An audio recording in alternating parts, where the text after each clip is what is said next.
Si fuera gigante.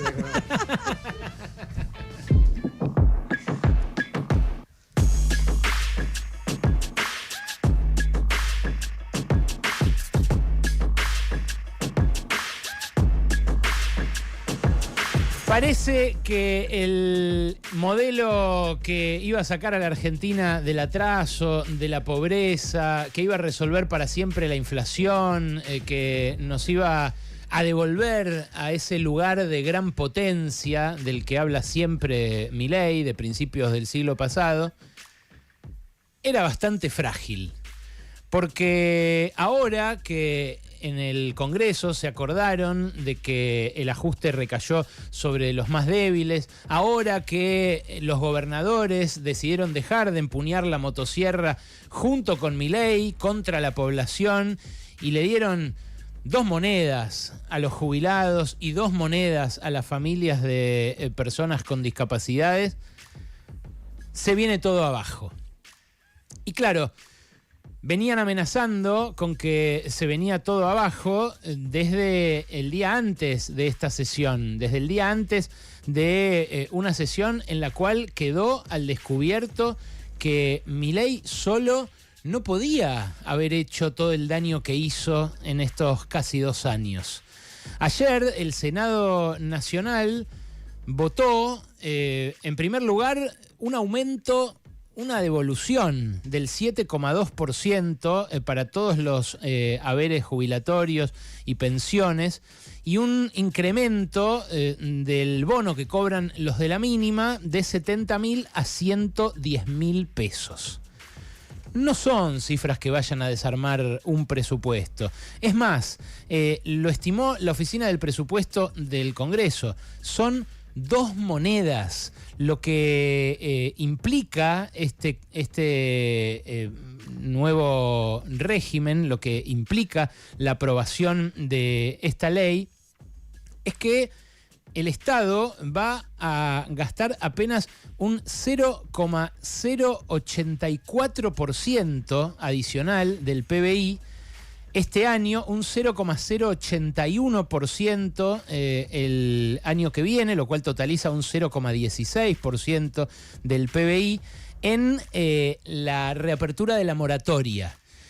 Pero además de eso, los aumentos, la recomposición del 7,2 y el aumento del bono de la mínima de 70 lucas a 110 lucas, le agrega otro 0,3% del PBI. Estamos hablando de menos guita que la que le regala, por ejemplo, el gobierno a quienes cargan nafta por no actualizar el impuesto a los combustibles líquidos. El impuesto a los combustibles líquidos tiene una actualización automática en función del valor del combustible que históricamente el gobierno viene postergando cada mes para frenar la inflación. Entonces, frena la inflación dándole un subsidio, dándonos un subsidio a quienes usamos autos o cualquier otro tipo de medio que consuma combustibles líquidos, pero beneficiándonos respecto de una parte de la población que quizás no tiene auto. Por ejemplo, los jubilados. Claro, cuando haces la comparación te das cuenta que son 2 monedas. Y te das cuenta que son 2 monedas también los gastos que va a implicar la emergencia en discapacidad. Porque, por un lado, el bono de 110 lucas le actualiza parte de su haber a quien sufrió la peor parte del ajuste en estos casi 2 años. Por otro lado, el aumento del 7,2 devuelve lo que les chorearon a los jubilados y jubiladas cuando cambiaron la fórmula. Pero por otro lado, la reapertura de la moratoria es reconocerle a quienes hayan llegado a la edad de jubilarse sin los aportes que exige la ley, para que se puedan jubilar pagando luego esos aportes descontados de su jubilación. Bueno, eso, que como te decía es una moneda, también en el caso de la discapacidad es otra moneda, porque la emergencia en discapacidad lo que hace es, primero, simplificar un poco el fárrago de tramitaciones infernal al cual se somete a las familias que tienen a alguien con discapacidad en su seno. Pero por otro lado, lo que garantiza la ley que se votó ayer, que en un rato Gaby Vulcano nos va a detallar, es el tratamiento prolongado de quienes necesitan un tratamiento prolongado.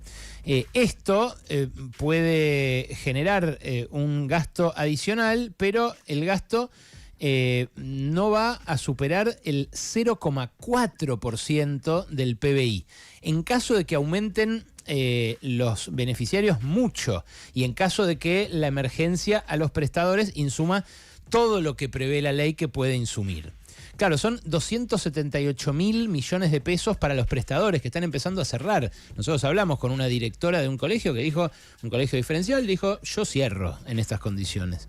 Pero también le asignan a talleres de producción para personas con discapacidad 7.100 millones de pesos. Todo sumado, tanto el refuerzo fiscal para nuevas altas de pensiones por discapacidad, como la emergencia para los prestadores, como la asignación para los talleres de producción, totaliza entre el 0,25 y el 0,4% del PBI según la cantidad de nuevas altas que se produzcan.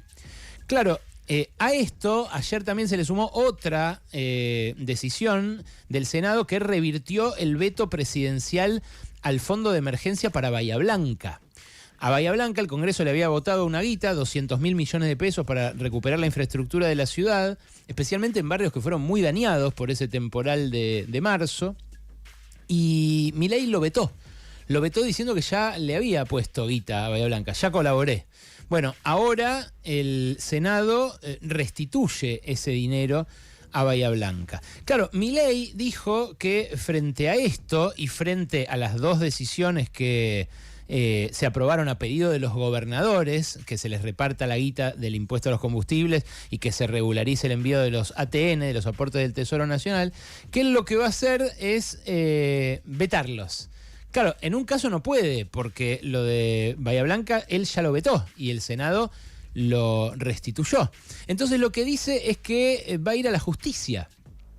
Claro, a la justicia iría a reclamarle que es ilegal la aprobación de estas leyes, pero ya lo dijeron ayer legisladores de la oposición, se contradirían sus legisladores que votaron en contra de estas decisiones si el Ejecutivo dijera que era una sesión ilegal. ¿Qué hacían votando? ¿Qué hacían sentados siquiera en una sesión ilegal los senadores de Milei? Claro, la situación es confusa, compleja, porque estos mismos gobernadores que ayer prestaron los votos para revertir estas injusticias son los mismos que le ordenaron a sus diputados y sus senadores que ayuden al gobierno a hacer el ajuste. Le pidieron que voten la ley bases, que voten las facultades delegadas, que revirtieran en su momento el dinero para las universidades, para los jubilados. Bueno, ahora que sufren su propia medicina, ahora que vieron que el gobierno se apropió de los recursos que correspondían a las provincias, ahora que vieron que actuó con total discrecionalidad para repartir ayudas solamente a los gobernadores que le hacían cibuana y le rendían pleitesía a Milei, bueno, empiezan a darse cuenta de que no es la actitud que más les conviene. No es la primera vez que los gobernadores se muestran genuflexos respecto del poder, no es la primera vez que acompañan decisiones injustas, decisiones regresivas, ni tampoco va a ser la última vez que lo hagan. Pero en este caso, habiendo sufrido, como digo, parte de su propia medicina, lo que decidieron los gobernadores es que estaban cansados de este superávit con la suya. Y es un poco lo que podría pasarnos a nosotros ahora que vemos que el superávit era con la nuestra. Porque todo lo que le está destinando Milei al pago de la deuda es dinero que no cobra un profesor de un colegio secundario universitario, un enfermero del Garrahan, cualquier maestro de cualquier escuela de cualquier punto del país. todos aquellos que fueron despedidos de organismos como Vialidad Nacional, que es necesario que exista para que la gente no se mate en las rutas. Y claro, esa transferencia de guita a los acreedores es una transferencia también hacia los argentinos ricos. Y eso no son dos monedas.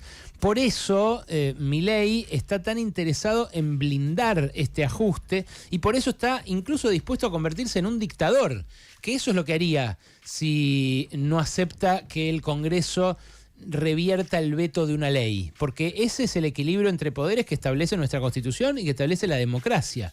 Pero parece que no es el único que quiere que sea un dictador, porque ayer el gordo Dan estaba hablando de sacar los tanques a la calle. Y sí, claro, después dice que es en joda, pero en el momento es parte del operativo de intimidación al cual también colaboró Fantino el otro día con aquella opereta de los desastres, las desgracias y las calamidades que iban a sobrevenir en caso de que ayer se aprobaran